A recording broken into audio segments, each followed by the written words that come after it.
As River State exits 6 months of emergency rule, Tonye Cole has weighed in on the political climate. The former APC candidate described Governor Fubara's return as limited in authority and pointed to ongoing tensions and interference. His remarks highlighted the complex dynamics shaping governance in the state. Now, joining us further right now to discuss this is Tonye Cole, is the former APC governorship candidate, River State. Thank you for your time, sir. Thank you. Nice to be here. All right. Let me start by asking you. I know that you've sort of given a bit of your opinion on I call it the return of the governor from the suspension, and also the return of I call it democratic institutions in the state. But there are concerns as regards, number one, the level of authority, of Mr. Governor. Many are asking questions as to, is he truly in charge? Well, I mean, concerning the power play in the state, for instance, what's next? What's your take, sir? Well, I believe that if we go back to what started this entire crisis in River State between the governor and his godfather, it had to do with A, structure, and B, the people who were being appointed around the governor. After all of this, we are back to square one. So I believe that what you are going to see, and we'll start seeing it from the next couple of days, is that A, the assembly does not belong, it's not with the governor. The local government structure is not with the governor. The commissioners will not be with him. The appointments will not be with him. Now, how he is going to function will be entirely up to whatever arrangement and agreement he has made with the former minister, with the minister and his structure. So we'll watch to see. I don't think it's speculation to say that he has to fall in line now, having agreed to come back under this current structure. I mean, talking about falling in line, I mean, there are also speculations that it might defect to your party, the APC. Well, one of the things that you see within the political fray is that governors, most people are invited to come into the party. What we're seeing today is that the local government is with our party, the APC. The House of Assembly has at one time shifted to the APC, went back to the PDP. I'm not sure whether they're back in the APC or not. And so if the governor comes into the APC, he'll be more than welcome. All right. In your opening remark, you made reference to the genesis of all of this crisis, the fallout between the immediate past governor of the state, who is now the minister of the FCT, that's Nyesom Wike, and also the current governor. But my question right now is tailored to the minister of the FCT, who, in a recent interview, took an extensive swipe at you. I mean, he said quite a number of things, and Nigerians are really eager to know your side of the story. A part of what he did say in that interview, which happened just yesterday, he said that he would have put you in jail because you crippled the resources of River State. He said, he used the word conduit pipe, that you are some sort of conduit pipe, making reference to your company. How do you respond to this? Interestingly, what I would always say is that focus on what is really, really important. And what I had said that led to all of this was a very simple question. River State right now is confused as to where it stands. Is it APC, PDP, APC, and where does the minister stand? That's the question that led up to this response of his. And I would always say that when you begin to deflect questions, then there's something that you have to hide.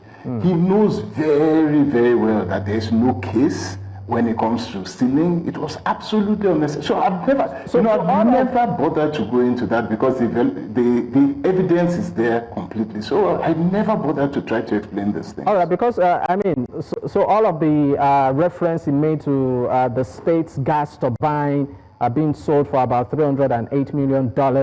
Olympia Hotel being sold also, or even use the word stolen. All of that you say is baseless? Oh, absolutely. And you know, I've always pointed out that there's something called the Freedom of Information Act in Nigeria, which means that every document is public, and journalists like yourself can go and take a look at it and go piece by piece to see the evidence that has been laid out. It's never been hidden. So I never bother to point at that. What is important at the end of the day are three things. The first aspect of it is that where we stand politically in Rivers State is not a very, very good place, and that has to be clear. And we wanted to know that, for me, as a leader of APC in Rivers State, one of the things that I've always said is that, you know, the former minister should declare where he is. Is he, I keep saying former ministers, the minister should declare where he is. Is he with PDP? Is he with APC? I know he's with the president, but which party does he belong to? And he has to be clear about this. Secondly, Rivers State has suffered immensely when it comes to the economics. Right now, about 98% of FDIs are coming to Nigeria. 98% goes to Lagos. 1% roughly goes to Abuja. And the remaining 1% is shared amongst all other states. How did we get here? These are the things that are important. And those are the things that we're trying to rectify. We need to do that. When it comes to unemployment, Lagos State has 5% unemployment. Rivers State is at 14%. We are not comparing at all. All right, thank you so much, sir. I mean, we'll still draw more on some of those issues, just to clear the air, so to speak, on some of the issues that he raised in that interview. But I'll leave you for a moment, sir, to go to our correspondent who is live in Rivers State. I still have Tonye Cole, the former APC governorship candidate, Rivers State, with me as guest this evening. Thank you for staying with me, sir. Let's go back to some of the things that the FCT Minister did say in that interview. He said you sent, at some point, Ambassador Desmond Akawo to beg for his support, and that you denied your political godfather, the former governor of the state, also, Rotimi Amechi, in the course of the conversation. Are you aware of this meeting? Well, that is very laughable, because I have stayed with, and I've stayed very true with His Excellency Rotimi Amechi up until the point that he decided that he was going to move to ADC. And at that point, I said I wasn't going to move to ADC. So if any sort of thing would have happened, that, you know, again, I would just say that is very, very, very laughable. The truth of the matter is this: we are in a very, very dire situation. And I truly would like to have the minister, who has clearly stated that we're not in competition at all. And truly, we're not in competition. All I need to know, as a politician in Rivers State, leading the APC in Rivers State, is where does he stand? Is he in PDP so that we know exactly where he is? Is he the leader of PDP so that we know who we are competing against? Is he the leader of APC, which means that he's not in PDP? Where exactly does he stand? And he refused to answer this question. So where does he stand? That's all we're interested in.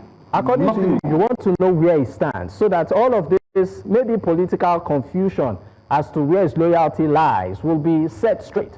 Very simple. Very simple. You know, there's no doubt whatsoever that he works with the president. And I've always said this: the president has a prerogative, and nobody can query it, to take anybody to come into his cabinet. No question. It doesn't matter whether you're in NPP, APP, ADC, PRP, it doesn't matter. But when it comes to the political stand, you know exactly where you stand.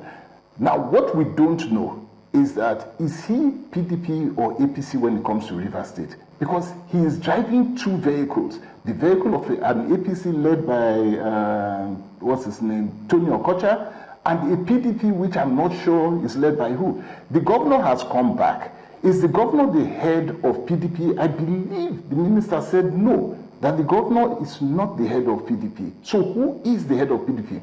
The confusion in Rivers State is not good for democracy in Nigeria at all. And this is the only point that I've been trying to make.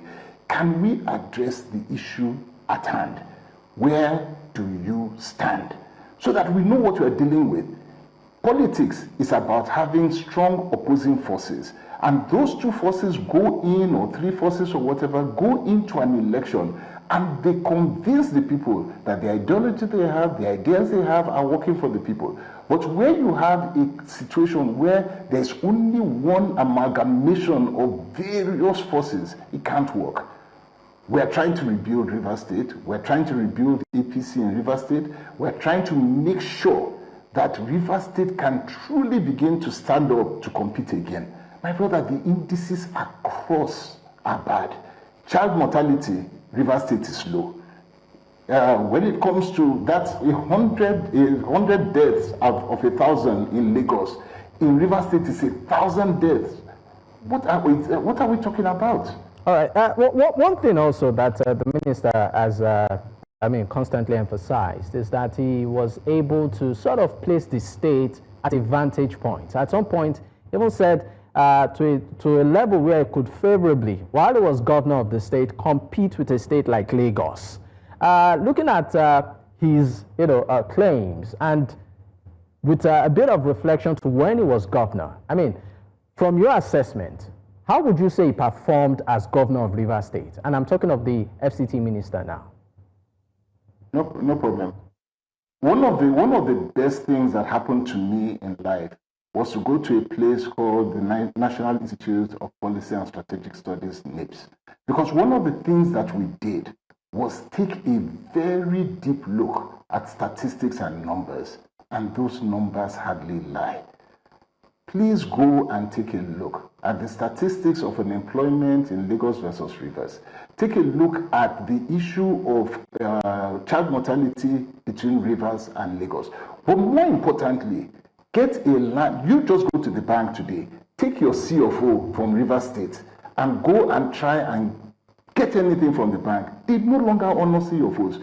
I bought a property in GRA, Port Harcourt, about 25 years ago. At the same time, a property in Ikoyi, almost the same price back then. 25 years later, landed property in Lagos is 10 times the value of what you have in Port Harcourt. What happened?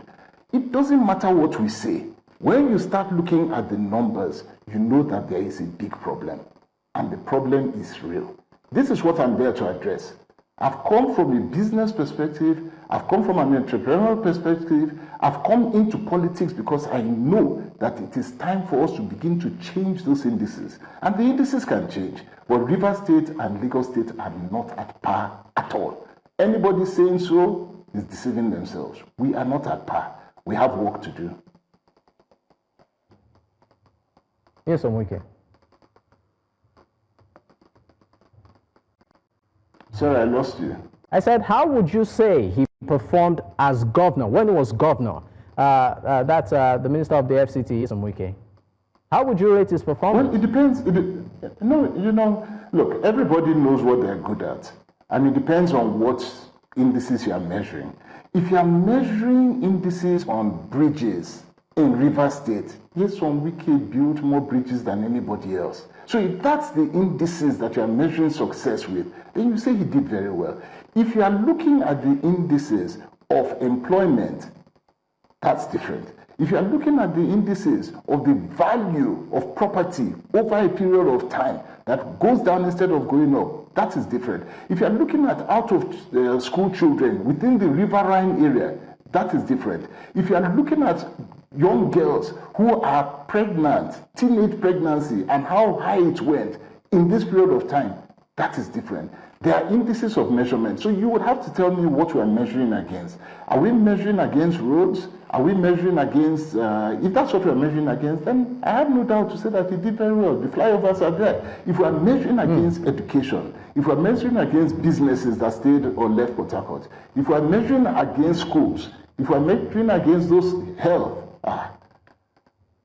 then there's work to be done. If you are to advise the current governor, Nyesom Fubara, who just, is out of the suspension and was assumed office now, what would you tell him? This question has been such a recurring question. I don't know that the governor can do anything right now. And so, based on the reality of where he is now, I would say very, very simply, call the assembly together and say to them that, okay, you know what, we don't have time left and we all have to leave something behind. I hear that he has only one term left, or that this is the only term. So you can say to them very simply that, look, you know I have nothing to compete against. I'm not running again for office. This is my one term. So this is what I want to do. I have 1 year left. Can I focus on A, whether it's education or health or whatever, and just allow me to do this. This is all I want to do. He needs to negotiate. Unfortunately, he needs to negotiate which area of impact he wants to leave as his legacy, so that his name does not go down the books as somebody who came and left, and there's nothing to show for it except a state of emergency and a broken tenure. So Fubara has one chance of doing something, but that requires he sits down with his godfather, Nyesom Wike, he sits down with the assembly, and they just agree that, can I do this one thing? Can I focus on this one area and just get it done? And he will be remembered for that. How about the FCT Minister too, if you had to advise him? The same thing. I think at the end of the day, on this battle against Fubara, he's won the battle. He's made it very, very clear that he has the structure is with him, he's a better politician than Fubara. He's fought a battle and he has won. Now that he has won and he has his governor back where he wants him to be, let him agree that, you know what, Fubara, go and do this one thing. I will not disturb you in this area. Let it be your area. Leave everything else to me, and it's done. Unfortunately, that's the democracy that we have in Rivers State today. It's not ideal, it's not the best, but the people of Rivers State have to benefit for these last 4 years. And where we are today, I'm sorry, Rivers State has not benefited at all from anything that we are seeing. Tonye Cole, thank you so much for your time. Former APC governorship candidate, Rivers State. Once again, it's been a pleasure. Thank you, sir.